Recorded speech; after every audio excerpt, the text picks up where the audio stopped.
This is Robert Capuccio. Welcome to the Self-Help Antidote, a weekly dose of reason, perspective, and insight, where we challenge conventional thinking and explore authentic strategies and insights around personal transformation. Our commitment to you is to bring you some of the world's leading experts in the domains of fitness, wellness, coaching, and behavior change, separating fact from fallacy.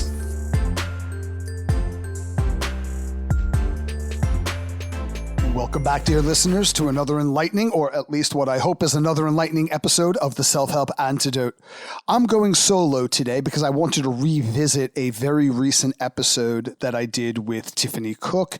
If you happen to listen to that episode, you already know that I was in Melbourne, Australia, suffering from insomnia when around 2, maybe 3 o'clock in the morning, I surrendered, got up, and started watching the Star Wars series Ahsoka and was instantly captivated by the brilliant storytelling.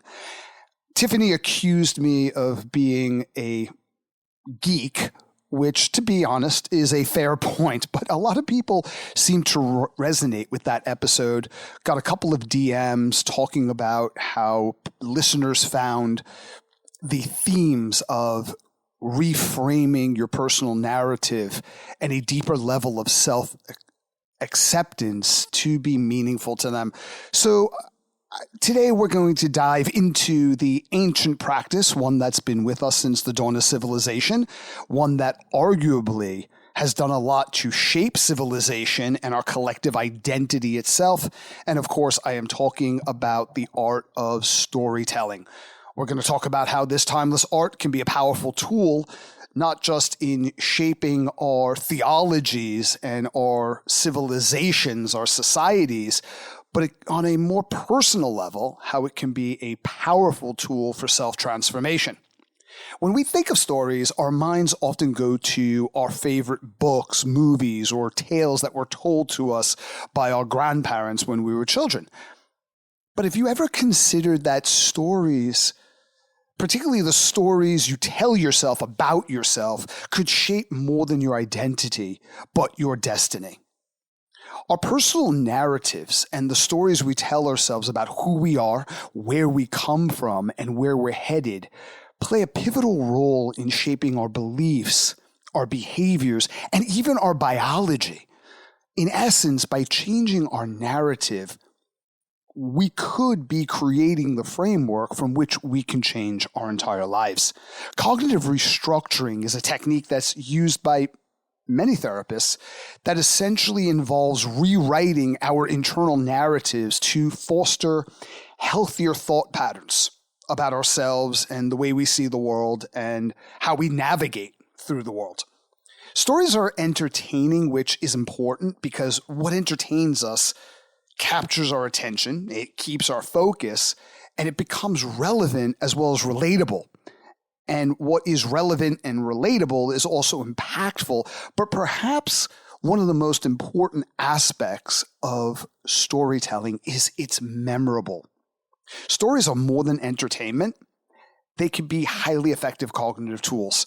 And these cognitive tools allow us to imaginatively project ourselves into situations and events that are relevant, inspiring, challenging, but also a little bit scary. So they allow us to experiment with different scenarios, imagining how we might feel, interpret, and respond to different aspects of life. But unlike real life situations, when we are involved in examining and experimenting with situations through stories, the stakes aren't quite as high and the circumstances are not quite as unpredictable, which sometimes could paralyze us or at the very least create a suboptimal response. I think one thing that pops in my mind instantly is a personal story about when I first got into sales decades ago. And I was told by my general manager that the most important aspect of selling was the ability to overcome objections. Now, I'm just going to say that decades later, with a considerable amount of sales experience later, I think that statement is at the very least incomplete. overcoming objections and asking for a decision obviously is critical. As a matter of fact, you can say it's indispensable to selling, but there's a lot more that goes into that. And if that's all you're focused on, the irony is you're probably going to get a yes a lot less frequently than you're going to hear a maybe, which is provoked by ambivalence, or, an outright no. I mean, you never hear outright no's, but you're a version of no. But we're not here to talk about sales, but we're here to talk about how storytelling can be extraordinarily valuable in helping you create a more resourceful response in critical situations. So being told that overcoming objections was the most important aspect of sales, I went home with a 3-ring binder that I was given.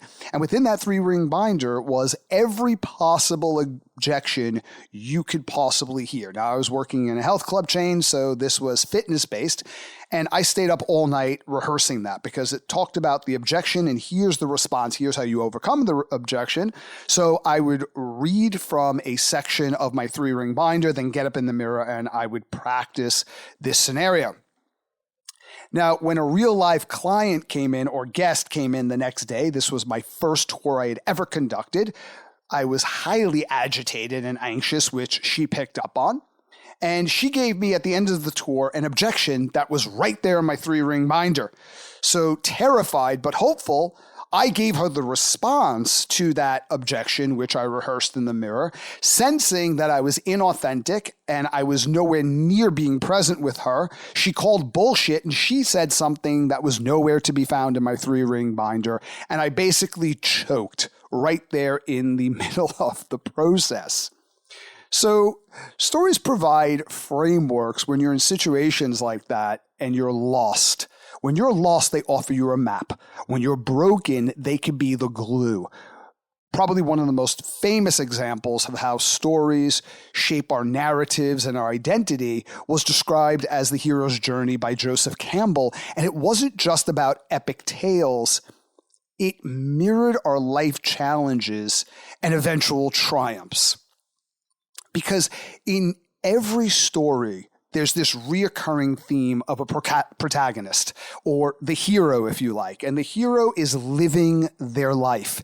And it could be a great life. It could be just a comfortable life because they don't know anything else. It could be a challenging life or a monotonous life, but this is the status quo. This is what they're used to. And then there's an activating event that disrupts the entire status quo of their life. And there is a call to action, a call to the quest. And most of the time, what the hero does, what we do, is we try to ignore it. We don't want to answer that call because we don't want to step out of the known into the unknown because that's obviously scary. But eventually not taking action becomes far more precarious and painful than taking action. So we step out and then we encounter and overcome a series of challenges that results in our transformation. And in our transformation where we become someone new or acquire resources and skills, it not only allows us to be different and have something more for ourselves, but it allows us to contribute in a meaningful way to our relationships, our family, to our town, our organization, our tribe, our nation. So in essence, storytelling serves as a bridge from me to we. When I was going through this stuff with sales, what storytelling allowed me to do was go back and revisit that narrative and replay what happened versus could have happened. It allowed me to imaginatively project myself into the future, into similar situations, and go through that mental rehearsal where the stakes weren't so high, like I have someone right in front of me, to where I had an adrenaline dump and I just froze, which is pretty much what happened. And my general manager had to do a TO. If you know what that is, that's a takeover. And that was not a great situation for me, but I definitely learned from that. But through mental rehearsal, utilizing storytelling, I was allowed to mentally prepare. And that mental preparation gave me the confidence and it refined my skill sets to where I can eventually become more present, which was enormously helpful for me. So when we think about storytelling as a mirror of our life challenges and triumphs, it becomes obvious it's that stories are not just about the ones we hear, but as a society, we're conditioned to create and share these stories, because sharing our personal stories, first of all, can be cathartic. And I know I've talked about affective labeling on this podcast. And what sharing our story does for us is it provides perspective. It offers us lessons that help us grow. It helps us process our emotions, and it connects us with others. And you've probably experienced this where something was bothering you or you were in duress. I know I have. And someone said, well, talk about it. I'm listening. Talk to me. Or, hey, maybe you should think about going to talk to someone. And I used to think mistakenly, if I talk about what it is that's bothering me, well, I'm just focusing on what's bothering me, and that's going to exacerbate rather than alleviate the intensity of that emotion. Well, from a neurobiological and psychological perspective, it turns out the opposite is true. By talking about it and gaining a clearer perspective and understanding about what exactly you are feeling and the root causes from which those emotions emanate, you reduce the intensity that those emotions have over you. You reduce the level of pain and duress you're struggling through. And by reducing the pain and duress that you're struggling through, it allows you to put yourself in a more resourceful state to strategize a way forward. So in many cultures, storytelling is a healing ritual.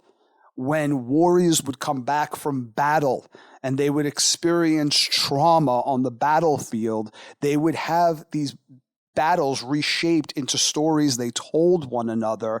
And it's not just to pass along lessons to make that society or that tribe more prepared for these scenarios in the future. It was to heal and reintegrate these warriors back into society. So in the last episode, again, me and Tiff talked about Star Wars, which follows the hero's journey quite closely. And when Ahsoka met her old master, Anakin Skywalker, now you might not really be familiar with the whole Star Wars mythos. However, Star Wars is a major part of pop culture, so you're probably familiar with who Anakin is, and at least who a side of his personality, the shadow self, Darth Vader is. She met her old master, Anakin, in the world between worlds. And what was interesting for me is this was not a self-help course. They did not list lessons that you need to learn, but through storytelling, just the story that unfolded in the episode, there were so many vicarious lessons that I was able to learn and pass on in the podcast. And what's interesting, if you look at the work of Dr. Albert Bandura, in the early 1960s, he did studies with children and how they interacted with Bobo dolls. Now, if you're not old enough to know what a Bobo doll actually is, it's this inflatable doll that you can play with or punch or knock down, and basically it just keeps popping up. Whatever you do to it keeps popping back up. So in the age before modern technology and iPads, this was quite entertaining for us as kids. And kids would start to model behaviors that they witnessed from other children. So one of the things that Albert Bandura has proposed is that transformation comes from vicarious observation and modeling. If you start to observe whether it's a character in a film or it's a character in a novel or someone you know at work who exhibit certain behaviors and attributes, maybe overcoming a situation that you're struggling with currently or you have struggled with, well, you could start to model those behaviors, and the act of observation and getting clear around what those behaviors actually are is an important first step to transformation before you even initiate those behaviors yourself. So that could be one of the reasons why storytelling has been such a powerful aspect of how our society has evolved over millenniums. So the lessons that I got and that I shared from this one episode is self-acceptance supports healing and transformation. We all have a shadow self. We have an aspect of ourselves that shows up whenever we feel threatened or we feel insecure or we feel that we're not enough. And these are not flattering aspects. Usually these aspects are ones that we would like to keep hidden from public view. And they're not viewed as being socially acceptable. But when we repress our shadow self, we don't really understand how to reconcile that self, and we don't develop the contrasting image of who we want to be. Another aspect was self-hatred and shame feed the dark side. It feeds that shadow self. So again, some of you may be very familiar with Star Wars and Darth Vader. Some of you might not be, but you do know that he is an iconic villain within modern society's pop culture. And here's the thing about this villain. The thing that made Vader villainous was not his evil. It was the altruistic aspects of himself. He blamed himself for every altruistic thing he tried to do but failed in. And that was manipulated later on. Vader hated himself. He felt that he had done so much evil in his life and he had made so many mistakes that he was stuck. He had no choice but to continue on the path he was on. And his master, Palpatine, or Darth Sidious, the Emperor, he hated him. He wasn't loyal to him out of admiration or affection. He was loyal to him because he thought that he was so far gone, he had nowhere else to go. And another lesson that comes out of this episode is you can't help everyone. The thing that was most altruistic about Anakin Skywalker is he wanted to spare the people he loved from pain and ultimately death, which I think you would agree is quite altruistic, but it's a tall order. And that was what was manipulated against him because he couldn't save his mother from dying. He couldn't save the love of his life, although that's a little bit more complex, but Padme from dying. And this was manipulated, bringing about his fall to the dark side. And think about the failures we've had in the past. Maybe you got into your career, maybe you got into insurance because when you were younger, the randomness of life brought about an unforeseen event that cost you deeply, and you or your family suffered as a result. And you said, I'm going to get into insurance because I want to create a structure around people's lives where if that happens, they're protected. Or maybe you became a physiotherapist because you understand how debilitating chronic pain is, not just physically, but emotionally and psychologically. However, what we're responsible for is effort, not outcome, because there are so many variables that are outside our ability to control. And sometimes those variables are not just in the environment, but in the individual that we're trying to help. There's a difference between wanting to change and an individual having the willingness to do what's necessary to change, or having the capacity to change, or having the readiness to change. And a lot of that falls outside of your locus of control. So not everybody's going to be inspired, transformed, helped, or saved by you. You can't change people. You can only give people the resources to be more resourceful in going about changing themselves. And you can't save anyone.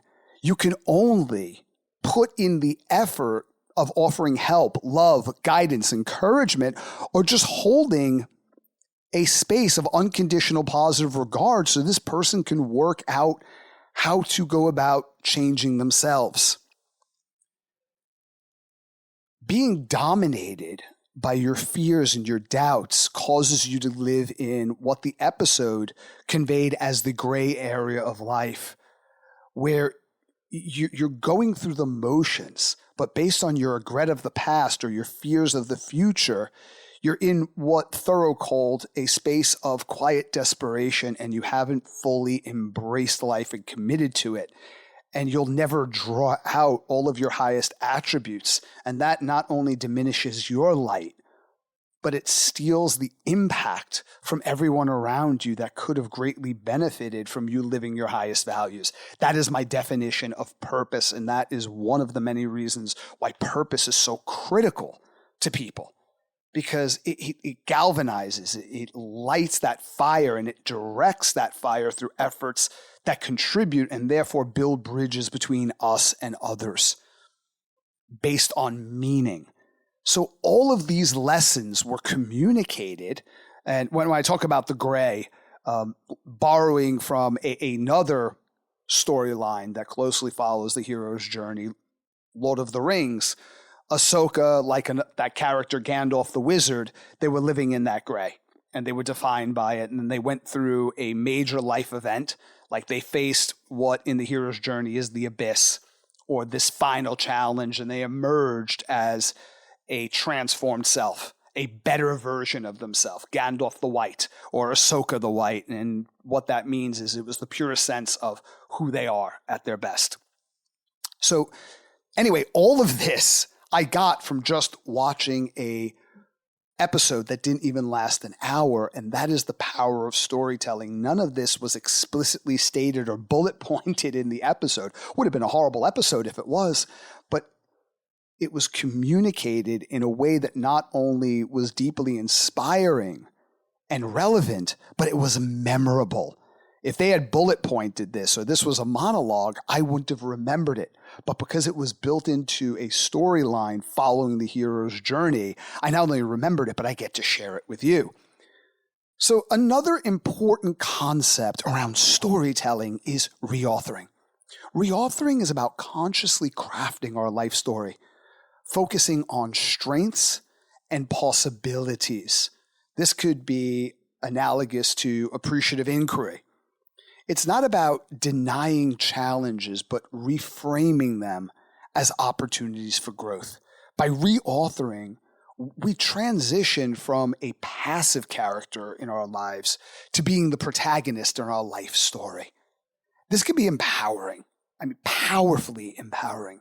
Stories, in a way, offer us a form of time travel because we can rethink, we can revisit, we can reshape past, present, and future events. And by doing so, it allows us to deepen our understanding of the situation, our understanding of ourselves, and about life in general. Think about this for a second. When somebody says that person is an expert, what does that mean? Does that mean that that person just has a lot of information? I mean, you can get information on Wikipedia. Expertise is more nuanced than that. Expertise is about the ability to draw distinctions. It's about being able to observe what others cannot and interpret what those observations mean and what strategies or solutions flow from those observations. I've used the example a lot of times on this show of a personal trainer. So if you're just the average person with no physical sciences background and you walk into a gym for the first time, what do you see? You see a bunch of people picking heavy stuff up and putting it back down again. Picking heavy stuff up and putting it back down again. And that's it. What a trained and experienced personal trainer sees is a predictable pattern of joint movement in series involving the interaction of the myofascial, the nervous, and skeletal systems. They're able to make observations and interpretations and draw conclusions from that based on their knowledge of topographical anatomy, functional anatomy, how the body moves, which is kinesiology. You know, what happens when you impose forces through, let's say, dumbbells, kettlebells, machines, or forces are internally generated by the body during those movements, which is kinetics, and what happens when those forces and those movements interact with multiple biological, physiological systems in the body, biomechanics. So that's why working with a personal trainer is not only safer, but can get you greater results in less time, significantly less time in a lot of cases, than just trying to figure it out on your own. So stories give us a deeper level of expertise because they allow us to form distinctions. And arguably, one of the most poignant areas of life that we can ever become an expert on is becoming an expert of ourselves. So every time you share a story, you transform yourself just a little bit. But not only do you transform yourself, but you potentially transform the listener as well. Stories ripple outwards. So think about this. What stories are you holding on to that might be holding you back?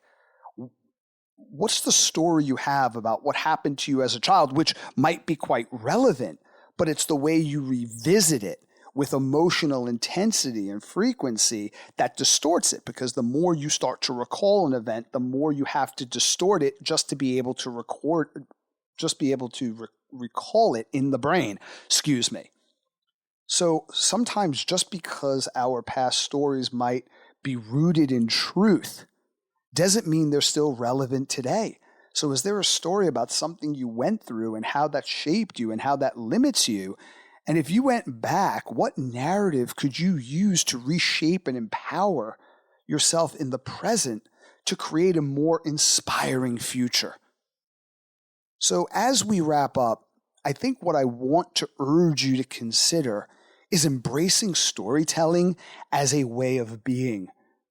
Because you are human and you have been so shaped by stories your entire life, you are innately a storyteller by nature.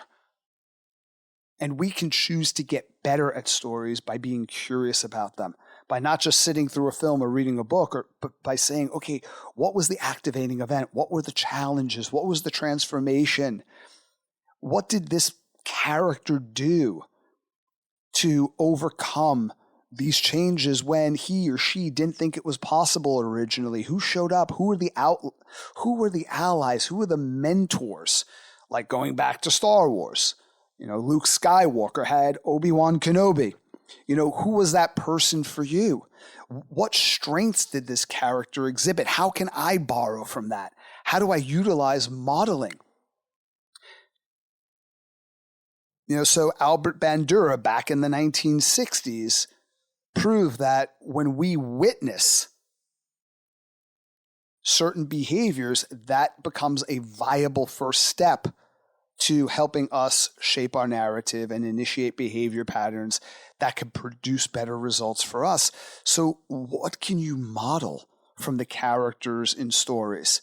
How do you identify a story-worthy moment within the course of your day? Who do you share that with to not only deepen your understanding and reshape your narrative, but to help other people as well, which facilitates connection, which decreases stress hormone levels, which increases the quality of our experience of living. So dive deep into your narratives, rewrite them, and your story is your power. So own it. Thank you for listening. I hope you enjoyed this episode. Visit us at theselfhelpantidote.com to share your feedback, insights, and recommendations on what topics you'd like us to explore in the future.